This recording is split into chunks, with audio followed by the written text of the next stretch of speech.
Hi guys and welcome back to Guide Nation. In today's video, I will show you how to undo in TOME AI. So in order to do this, first of all, navigate to the project that you're working on.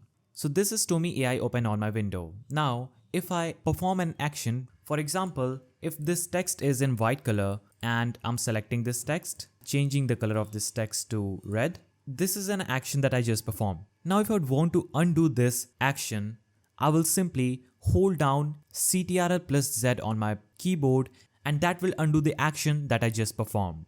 So this is the key combination that you have to press together on your keyboard. Press Ctrl and while holding down Ctrl, press Z and this will undo any action on TOME AI. For example, if I choose a text, add a heading that is marketing. Now as you can see, I just added this text that says marketing. Now if I want to undo this, there are two ways. I can either click on this three-line icon, I can either right click on this specific element and click on delete, or you can also just click on the undo button just right here. As you can see, it says Ctrl plus Z.